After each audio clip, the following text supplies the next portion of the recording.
మరో breaking news చూస్తున్నాం. Medigadda damage అంశంపై అధికారులతో నిపుణుల కమిటీ భేటీ అయింది.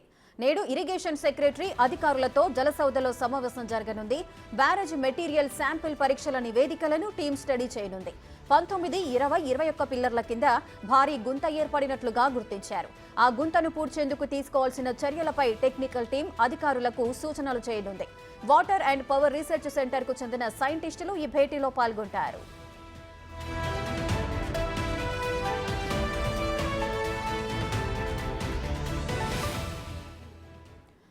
మేడిగడ్డ డ్యామేజ్ అంశంపై అధికారులతో నిపుణుల కమిటీ భేటీ జరిగినట్టుగా తెలుస్తోంది. దీనికి సంబంధించిన పూర్తి డీటెయిల్స్ మా ప్రతినిధి వేణు లైవ్ లో అందిస్తారు. వేణు. రేఖ, మేడిగడ్డ మరమ్మతుల విషయం లోపల పూర్తిగా 18, 19, 20, 21 సంబంధించిన పిల్లర్ల వద్ద ఉన్నటువంటి గేట్లు పూర్తిగా డ్యామేజ్ డిస్లోకేట్ అయ్యాయి. వాటిని తెరిచిన తర్వాత కింది భాగంలో ఉన్న రాఫ్ట్ ను మరమ్మతులు చేయాలంటూ కూడా అటు ఎన్డీఎస్ఏ నివేదిక ప్రకారము రాష్ట్రానికి సంబంధించిన ఇరిగేషన్ అధికారులు కూడా భావించారు. కానీ 19, 20, 21 పిల్లర్ల కింద భారీగా గుంతలు ఏర్పడ్డాయి. అవి అలాగే ఉంచితే ఎన్ని మరమ్మతులు చేసినా కూడా పూర్తిగా మరోసారి డ్యామేజ్ అయ్యే ప్రమాదం ఉందంటూ కూడా ఒక కంక్లూజన్కి వచ్చారు. సో ఆ గుంతలు ఏ విధంగా ఏర్పడ్డాయి, వాటికి సంబంధించిన ట్రీట్మెంట్ ఏ విధంగా చేయాలి దానిపైన ప్రస్తుతము నిన్న పూణె నుంచి వచ్చినటువంటి వాటర్ రిసోర్స్ సంబంధించినటువంటి ముగ్గురు టెక్నికల్ టీము, అదేవిధంగా రేపు ఢిల్లీ నుంచి మరోసారి జియో ఫిజికల్ సంబంధించినటువంటి రీసెర్చ్ స్టేషన్, అదేవిధంగా soil and materials composition research centre సంబంధించిన మరొక టీం, అంటే 2 టీంలు కూడా రేపు రాష్ట్రానికి రాబోతున్నాయి. వారంతా కలిసి సంబంధించినటువంటి ఆ రాఫ్ట్ కింది భాగంలో ఏర్పడ్డ గుంతను ఏ విధంగా పూడ్చాలనే దానిపైనే ఒక కంక్లూజన్ ఇచ్చే అవకాశం ఉంది. ఎందుకంటే ఆ సాయిల్ ఏ విధంగా ఉంది, సాయిల్ శాంపుల్ తీసుకుంటే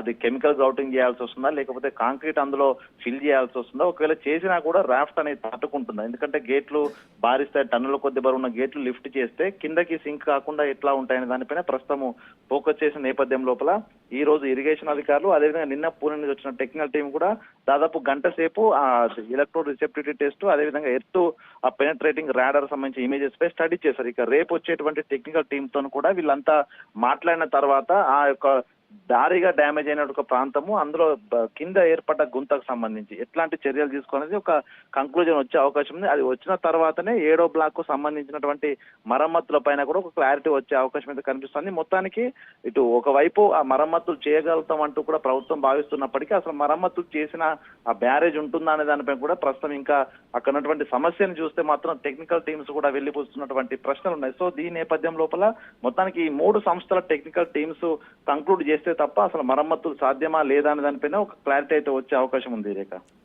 రైట్ వేణు, అయితే ఈ రోజు జలసౌధలో సమావేశం కూడా జరగబోతోంది. ఈ సమావేశానికి ఏ విభాగాల అధికారులు హాజరు కాబోతున్నారు?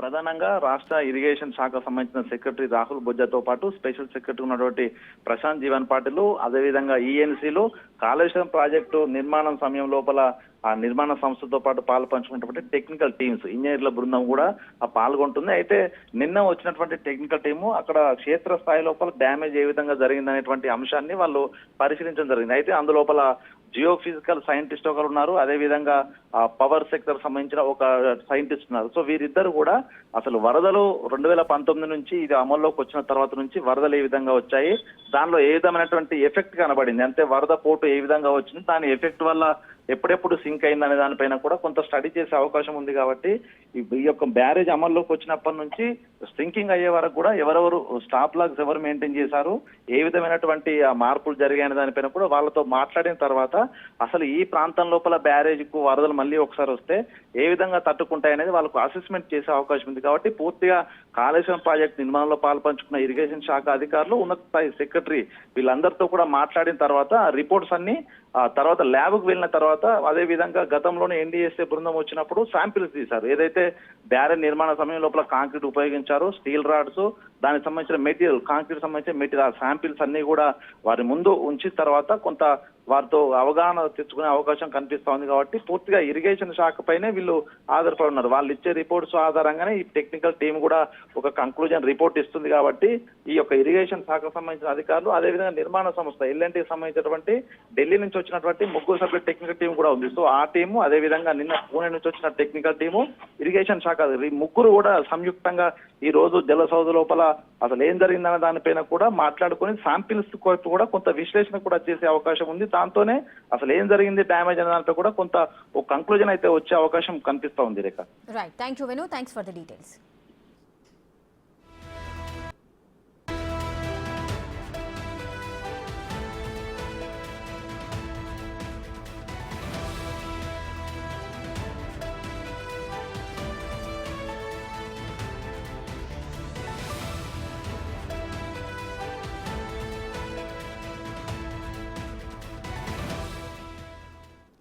మరింత సమాచారం మా ప్రతినిధి రామ్ ప్రసాద్ లైవ్ లో అందిస్తారు.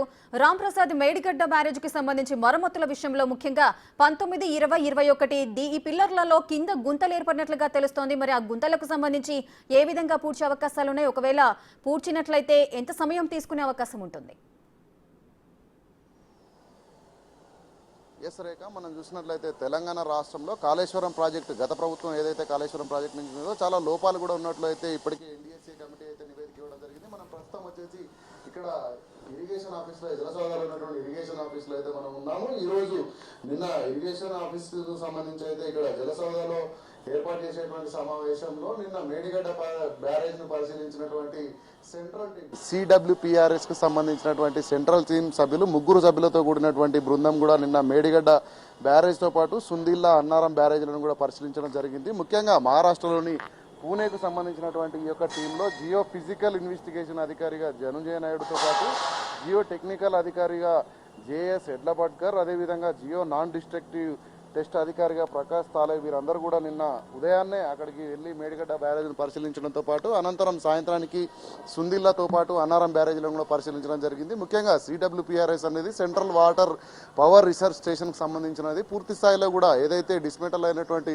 ఏదైతే లోపాలు ఏర్పడినటువంటి ఏదైతే ఉన్నాయో వాటన్నింటినీ కూడా పరిశీలించడం జరిగింది. అనంతరం కూడా కాళేశ్వరం ప్రాజెక్టును ఏ విధంగా ఉపయోగించుకోవాలనేటువంటి అంశానికి సంబంధించి పూర్తి స్థాయిలో అయితే నిన్న క్షేత్రస్థాయిలో మేడిగడ్డకు వెళ్ళి పరిశీలించడంతో పాటు ఆ పరిశీలించిన వివరాలతో అయితే ఈరోజు హైదరాబాద్లో ఉన్నటువంటి జలసౌదాలో మధ్యాహ్నం 12 గంటలకు ఇటు ఇరిగేషన్ సంబంధించినటువంటి స్పెషల్ సెక్రటరీ రాహుల్ బొజ్జా, అదేవిధంగా ప్రశాంత్ జీవన్ పాటిళ్లతో కూడా ఇక్కడ పాల్గొనే అవకాశం ఉంది. దీంట్లో ఈఎన్సీలతో కూడా పాల్గొని అక్కడ ఉన్నటువంటి సమస్యలను గురించి కూడా వాళ్ళు ఒకసారి చర్చించి అనంతరం ఒక రిపోర్ట్ను కూడా ఇచ్చేటువంటి అవకాశం అయితే మనకు కనిపిస్తూ ఉంది. మనం చూసినట్లయితే ఇప్పటికే మేడిగడ్డ మీద ఎన్డీఎస్ఏ ప్రాథమిక రిపోర్ట్ వచ్చిన నేపథ్యంలో రాష్ట్ర ప్రభుత్వం కూడా రాష్ట్ర ముఖ్యమంత్రి కూడా చాలా సమయం తక్కువగా ఉంది. ఎందుకంటే వర్షాకాలం మరికొద్ది రోజుల్లో వస్తున్న నేపథ్యంలో అక్కడ సంబంధిత శాశ్వత పరిష్కారంగా ఉండేటువంటి చర్యలను చేపట్టాలి. అదైతే 3 పిల్లర్లను కూడా కూల్చివేయాలంటూ కూడా వచ్చినటువంటి నివేదిక ఆధారంగా ఏ విధంగా అయితే నివేదికను ఎన్డీఎస్ఏ టీం ఇచ్చిందో ఆ విధంగానే అక్కడ పనులు నిర్వహించాలంటూ కూడా ముఖ్యమంత్రి రేవంత్ రెడ్డి చెప్పిన నేపథ్యంలో అయితే ఈ పూణేకి సంబంధించినటువంటి 3 సభ్యుల బృందం కూడా నిన్న మేడిగడ్డను మరొకసారి పరిశీలించి